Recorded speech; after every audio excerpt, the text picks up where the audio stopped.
let's get this thing started. All right, so welcome to real estate. Woo. For one reason or another, you've decided to become a real estate agent. So like, where do you start? Well, the fact that you're starting by watching this video, looking to learn, is more than a good place. Maintaining your momentum is important while starting out, but it's just as important to look at things rationally and not just jump at the first smooth-talking recruiter with a pulse and a good presentation. At the end of the day, the brokerage you choose and hang your license with can make or break your entire career. So selling yourself to the right brokerage is your first and maybe even the most important sale throughout your entire career. So throughout this video, I'm going to break down every step to selecting the right brokerage, from what to look for and how to research to absolutely obliterating your interview, and just help you decide where to hang your license. When you join a brokerage, for better or for worse, you are now an extension of that company. Before you even meet your client, he could easily already have an opinion about you based on your brokerage. Until you have your own clientele and following, you are solely at the mercy of your company's reputation. For this reason, joining a solid company with a solid reputation is a solid idea for developing your career.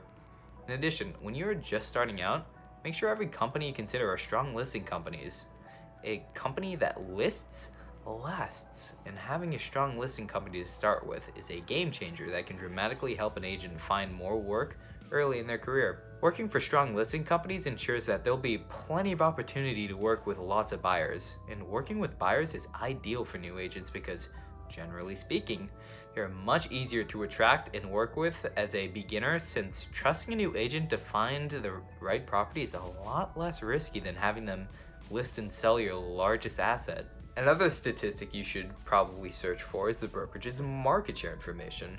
Find out how many listings it takes in a year, how many listings actually sell in that year, how many don't sell, because statistics won't lie to you. Okay, most statistics won't lie to you. Some statistics blatantly lie to you.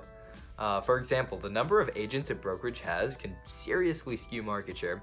Some brokerages have a ton of agents, but each individual agent doesn't do very much.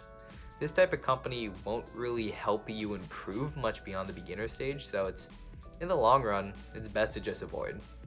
Some good places to find all these fun facts are, of course, your local board of realtors, the MLS, and of course the company's website, advertising, and just all those fun places. Generally though, statistics are your friend, and will provide you with a bottom line about a brokerage's customer service, market position, and potential for success on your part. So, yeah. Alright, so hopefully you've done your due diligence. You're hyped up and you're absolutely ready to interview at one or two of these places. An important fact to bear in mind is that it's a broker's job to recruit agents, and you better believe they're pretty good at it. Most are prepared with solid presentations to convince you that they're the #1 brokerage in America, and often you might even leave the interview believing them. Now tell me you wouldn't be excited about a company that has a great presentation and parades a couple of Top Gun agents that earn handsome six-figure salaries. Remember, it's extremely easy to get wrapped up in all this excitement and emotion. Just remember though, as you seek a company, you're in the buyer's seat. You are purchasing a brokerage's training and reputation, and it's your job to make sure that you pick the right vehicle for your career, and try not to get distracted by the fancy heated leather seats. Insider tip: if you manage to get an interview, you got the job at a lot of residential brokerages. So just take a deep breath, because this is the easy part. You'll be all right. However, preparation can only ever help you in real estate, and you might as well just get in the habit of it now. I guarantee that if you walk into any interview prepared with a killer resume, sharp appearance, and some good questions and answers, you can get literally any job you want in real estate, or your money back. Alright, so let's just start with a resume. For your standard cookie cutter residential real estate salesperson position, all the brokers and recruiters I've ever talked to just say they want a solid, short, and to the point resume. And that's because most brokerages will weigh your attitude, ambition, and appearance much more than your experiences throughout the interview. Because after all, the right employer can always mold someone made of the right material into a stellar salesperson. Alright, so you have exactly one opportunity to make a first impression. So what should you wear? Well, if a house can wear a dress, so can you. God, that was horrible.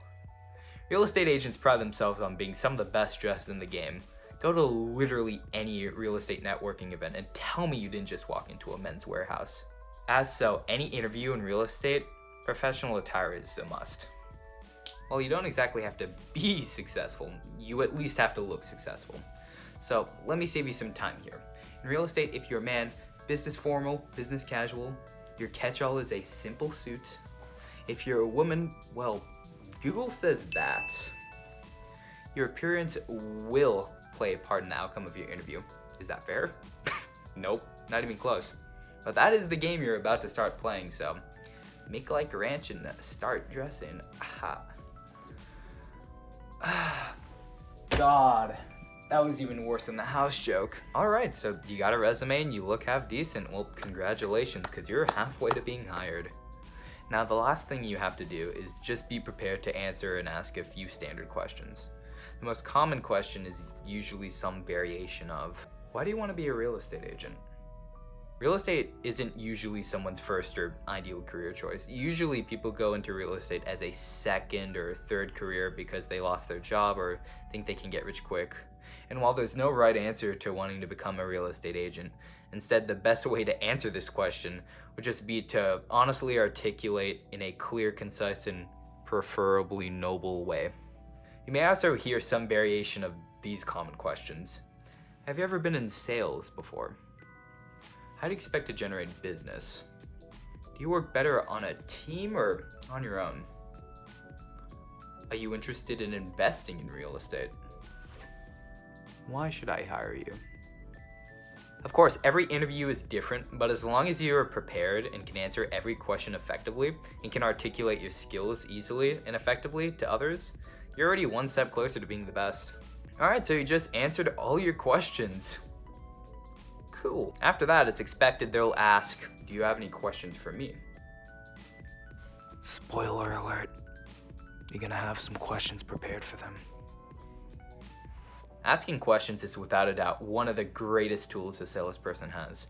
Throughout your real estate career, you'll be using questions to help probe for needs, values, and problems, and then attach your own solutions to them.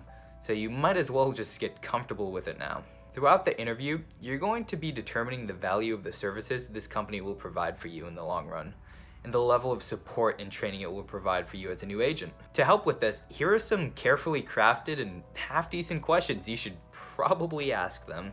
What are your training programs for new agents? How many agents do you train annually? What will it cost me to hang my license with you? How will you help me generate business? Do you have regular office meetings? When I have a problem or question, who do I go to? Where's the new agent workspace? What software or hardware do you provide for agents? And arguably, the most important one, so what's the commission split? So once you're done interviewing across, hopefully, a few brokerages, you're just about ready to make your decision. Final thoughts though, if I had to prioritize one thing above all other things to ever think, I would personally suggest skewing your decision in favor of training. Training is the most make or break thing for a new agent and will determine how big you can grow and how much money you can make, so maybe keep that in consideration. So in summary, just put a little time and thought into preparing for your career and finding the absolute best brokerage for you, because selecting the right company to start your career might just end up being the second best and most important decision you make throughout your career. Second only, of course, to watching until the end of this video. Jokes aside, I can't even begin to describe how grateful I am that you decided to take a chance on me and this channel and just put up with me for so long. This video was the first video of many dedicated to help new real estate agents push through that first year of sales and hopefully help cut that learning curve just a bit. If you like this video though, it would mean the absolute world to me if you also hit a few of those buttons down there, including the subscribe button, since I plan on making one real estate agent advice video every Wednesday. Ooh. With all that being said though, thanks again for sticking around and hopefully we'll see each other soon.